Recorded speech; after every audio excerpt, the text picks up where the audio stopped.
Students, हम economics important topics की बात कर रहे हैं। तो आज फर्स्ट टॉपिक ही हमारा इकोनॉमिक्स है। What is economics? चॉइस, जो प्रॉब्लम आती है हमारी चॉइस की, तो वो क्यों आती है, why, and the difference between micro and macro economics. Okay, तो टाइम वेस्ट ना करते हुए हम स्टार्ट करते हैं। तो what is economics? Don't go to the definitions first. तो आप क्या जानते हैं इकोनॉमिक्स के बारे में? मैं तो ये मानती हूँ इकोनॉमिक्स क्या है, एक ह्यूमन बिहेवियर है। हम जो अपनी डेली लाइफ में जो भी चीज़ें करते हैं, लेन देन करते हैं या कुछ भी हम पैसे का यूज़ करते हैं कहीं भी, तो वो क्या आ जाता है, इकोनॉमिक्स के अंडर में आ जाता है। लाइक आप एक शॉप पर गए, आपने कुछ भी सामान लिया, तो आपने क्या किया, पैसे दिए ना लेने के लिए, और वो जो मान लो आपके पास 10 रुपये का नोट था, तो उन 10 रुपीज़ में आपने क्या लेना था, पेन लेना था, पेंसिल लेने थे, कुछ भी लेना था, तो आपको चूज़ भी तो करना था कि मुझे क्या ज़रूरत है, क्या लेना है। तो हम इन सब चीज़ों की ही बात करते हैं। और जो गुड आप परचेज़ कर रहे हैं, जो भी चीज़ पेन परचेज़ कर रहे हैं, तो वो कोई प्रोडक्शन कर रहा है ना, उस चीज़ का प्रोडक्शन कर रहा है, और हम उसका क्या कर रहे हैं, यूज़ कर रहे हैं, कंजम्पशन कर रहे हैं। तो ये भी सभी चीज़ें किस में आ गई, हमारी इकोनॉमिक्स के अंडर में आ गई। तो हम ह्यूमन बिहेवियर का कर रहे हैं study. Okay, now we are coming to the definition which is given by Marshall. Marshall is the study, economic is a study of mankind in the ordinary business of life. It examines that part of individual and social action which is the most closely connected with the attainment and use of material requests of the well-being. Okay, means हम सिर्फ ordinary business of life की बात कर रहे हैं जो एक Mankind करता है, मतलब कि हमारे ह्यूमन बिहेवियर है, हम ह्यूमन सब ये सब चीज़ें करते हैं, पार्ट है एक इंडिविजुअल की लाइफ का जो वो करेगा, सोशल एक्शंस करेगा। मीन्स हम कुछ भी मटेरियल थिंग्स का यूज़ करेंगे अपने वेलबींग के लिए, तो वो हमारे किस में आ जाएगा, इकोनॉमिक्स में आ जाएगा। बट मार्शल की इस डेफिनेशन को क्रिटिसाइज़ किया रॉबिन्स ने। रॉबिन्स का कहना है कि एक ह्यूमन बिहेवियर, हम ह्यूमन बिहेवियर की बात कर रहे हैं, तो आप इसे मैं ऑर्डिनरी बिजनेस ऑफ लाइफ क्यों कह रहे हैं। तो हम रॉबिन्स की बात करते हैं, उसने क्या डेफिनेशन दी, उन्होंने क्या definition the, economics is a science that studies human behavior as a relationship between ends and scarce means which have alternative uses. Means एक साइंस है हमारा इकोनॉमिक्स जिसकी हम स्टडी कर रहे हैं। मैंने अभी बात की ह्यूमन बिहेवियर की, जो मैं मानती हूँ एज अ रिलेशनशिप, किसके बीच में, एंड्स एंड स्कार्स। मीन्स जो हमारी नीड्स हैं और जो स्कार्स हैं, हमारी क्या कहते हैं, जो प्रॉब्लम आती है, स्कार्स की प्रॉब्लम आती है ना, कि हमारे पास शॉर्टेज है, लिमिटेड रिसोर्सेज हैं एंड अनलिमिटेड वांट्स है, जो मैं अभी आगे बताऊंगी आपको। Human behaviour which have alternative uses. तो उन्होंने इस डेफिनेशन को हमारा डिफाइन भी किया, किस तरह से ह्यूमन बिहेवियर की बात करते हैं। हम ह्यूमन हैं, हमारे पास क्या है, नीड्स हैं, आवश्यकताएं हैं बहुत सारी, अनलिमिटेड वांट्स हैं, हमारी नीड्स हैं, एंड रिसोर्सेज क्या हैं, सोर्सेज क्या हैं, जो कि लिमिटेड है हमारे पास, और उसके यूजेस भी बहुत सारे हैं। अब हमारे दूध को ही ले लो, दूध से हम कितनी सारी चीज़ें बना लेते हैं, दही बना लेते हैं, मिठाई बना लेते हैं, कर्ड दही हो गई। ओके, इसके अलावा हम बहुत सारी चीज़ें क्या करते हैं, दूध से ही बना लेते हैं। तो हमारे पास क्या आ गए, एक ही चीज़ के लिमिटेड जो कि रिसोर्स है हमारे पास, उसके ऑल्टरनेटिव यूजेस हैं, और हमारे पास क्या है, अनलिमिटेड वांट्स हैं, मतलब हमें ज़्यादा से ज़्यादा मात्रा में चाहिए। तो उसके लिए क्या आ गई प्रॉब्लम, चॉइस की, कि हम चूज़ क्या करें, हम किसका प्रोडक्शन ज़्यादा करें, यहाँ पे ये चूज़ करने की बात आती है।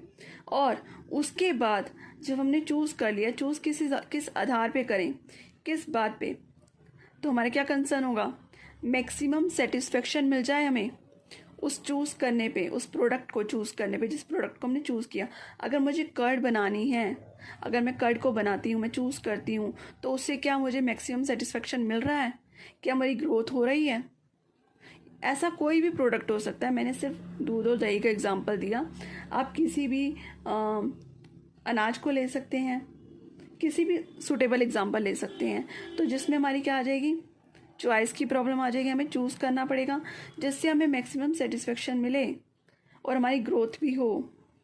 जिसमें हम इकोनॉमिक्स में बात करते हैं वेलफेयर की भी बात करते हैं। तो ये हो गया हमारा चॉइस। प्रॉब्लम ऑफ चॉइस क्या है हमारे पास?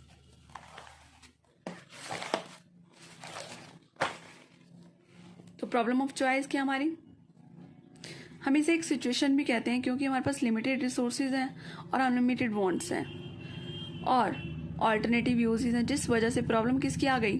चॉइस की, कि हमें चूज करना पड़ रहा है किसी एक चीज़ को।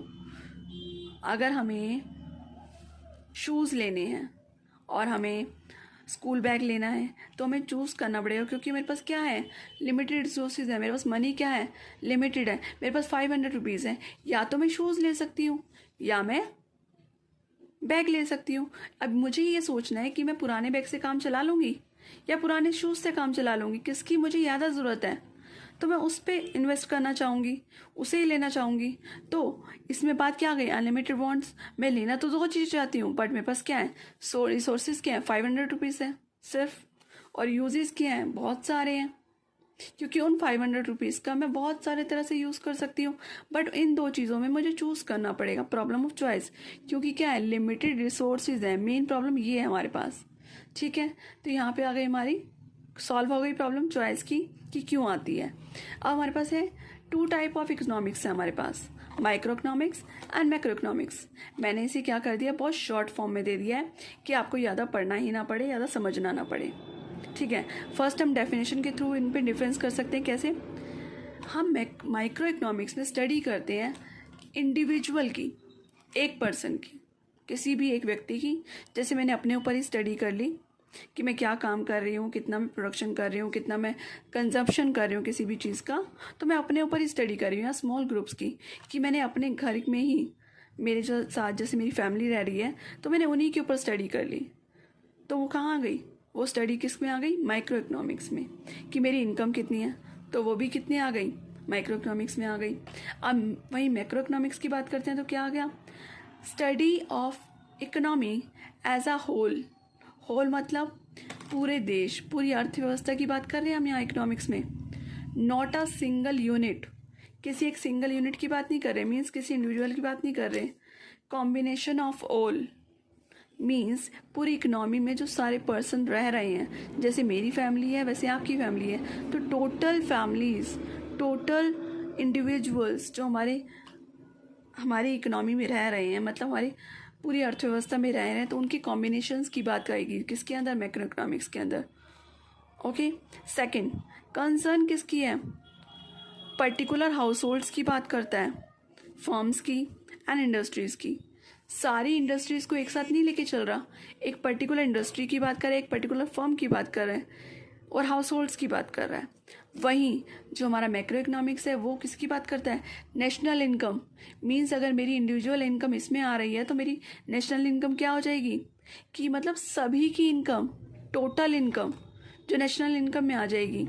General pricing, general pricing means कि किसी भी वस्तु का, किसी भी प्रोडक्ट का जो प्राइस होगा पूरी मार्केट में, पूरी इकोनॉमी में, अर्थव्यवस्था में हमारी, क्या होगा? जनरली। तो जैसे हम कहते हैं अनाज का प्राइस, मान लो 1 किलो अनाज का प्राइस है 100 रुपये, तो वो पूरी इकोनॉमी में, पूरी अर्थव्यवस्था में 100 रुपये का ही मिलेगा। वो हो गया जनरल प्राइस, क्योंकि हमारी अर्थव्यवस्था ने डिसाइड किया है, मीन्स हमारी गवर्नमेंट ने डिसाइड किया है। तो इसमें क्या आ गया? Unemployment means total person, total individuals जो हमारी इकोनॉमी में लोग रह रहे हैं, पॉपुलेशन रह रही है, तो उनमें से कितने लोग अनएम्प्लॉयड हैं, तो वो भी मैक्रो इकोनॉमिक्स में आ गया। पॉवर्टी भी, गरीबी भी कितनी है, वो मैक्रो इकोनॉमिक्स की बात आ गई। अब ऑब्जेक्टिव क्या होंगे माइक्रो इकोनॉमिक्स में? On the demand side to maximise utility. इसमें क्या आ गया? डिमांड डिसाइड करेगी मैक्सिमम यूटिलिटी का, क्योंकि यूटिलिटी क्या है? हम किसी चीज़ को कितना यूज़ कर रहे हैं, यूज़ करने से हमें कितनी सेटिस्फेक्शन मिल रही है, तो वो डिमांड साइड से होगा। And whereas on the supply side minimise profits. Demand से हम यूटिलिटी की बात करते हैं और सप्लाई साइड किसकी बात करती है? मिनिमाइज करने के लिए किसको? Profits and minimum cost. Minimum cost पे प्रॉफिट्स को बढ़ाने की सप्लाई साइड में। एंड वहीं हमारी मैक्रो इकोनॉमिक्स में बात की जाती है फुल एम्प्लॉयमेंट की। मैंने कहा एम्प्लॉयमेंट जो टॉपिक किसका है, मैक्रो इकोनॉमिक्स का है, तो फुल एम्प्लॉयमेंट किस में आएगा, मैक्रो इकोनॉमिक्स में आएगा। प्राइस स्टेबिलिटी, प्राइस स्टेबल होगा या नहीं होगा, ये भी हमारा मैक्रो इकोनॉमिक्स में देखा जाएगा। इकोनॉमिक ग्रोथ, पूरे देश पूरी अर्थव्यवस्था में कितनी वृद्धि हो रही है, कितनी आय में वृद्धि हो रही है, कितना ग्रो कर रहा है हमारा देश, ये सब किस में आएगा, मैक्रो इकोनॉमिक्स में। फेवरेबल बैलेंस ऑफ पेमेंट्स, मतलब बैलेंस ऑफ पेमेंट्स की बात मैं बाद में बताऊंगी, टॉपिक है ये हमारा। तो पेमेंट्स बैलेंस करना, कोई भी लेन देन है उसे बैलेंस करना, मैं अभी इतना बता रही हूँ। किसी भी लेन देन को, हमारे देश में जो भी लेन देन हो रहे हैं अर्थव्यवस्था के अंदर, वो सब किस में आ जाएंगे मैनेज करने के लिए, मैक्रो इकोनॉमिक्स में। और fourth point and last point, price mechanism which operates with the help of demand and supply forces, means price ज़्यादा होगा या कम होगा ये डिपेंड किस पे करेगा, डिमांड और सप्लाई पे। हमें पता है अगर डिमांड किसी भी चीज़ की ज़्यादा हो जाएगी तो वहीं हम प्राइस क्या कर देंगे, उसका बढ़ा देते हैं। और सप्लाई किसी भी वस्तु की, प्रोडक्शन की, किसी भी प्रोडक्ट की अगर सप्लाई ज़्यादा हो जाती है तो हम प्राइस कम कर देते हैं। तो इसी तरह से प्राइस मैकेनिज्म काम करता है। तो और मैक्रो इकोनॉमिक्स में प्राइस मैकेनिज्म का क्या रोल है, national income, output and employment which are determined किसके द्वारा, by aggregate demand and aggregate supply. वहाँ पे हम एक इंडिविजुअल की बात कर रहे थे, फर्म की बात कर रहे थे, तो हमने क्या कहा कि हम डिमांड और सप्लाई फोर्सेस के अकॉर्डिंग डिसाइड कर लेंगे। बट यहाँ पे नेशनल इनकम की बात हो रही है, एम्प्लॉयमेंट की बात हो रही है, आउटपुट की बात हो रही है, तो हम एग्रीगेट डिमांड को लेके चलेंगे। सबकी डिमांड, सबकी सप्लाई, मतलब टोटल सप्लाई टोटल डिमांड की बात करिए जो हमारे अर्थव्यवस्था में हो रही है। Okay, this is all for this video, thank you. And अगर पसंद आई हो तो लाइक कर देना, सब्सक्राइब कर देना for my more videos. Bye bye.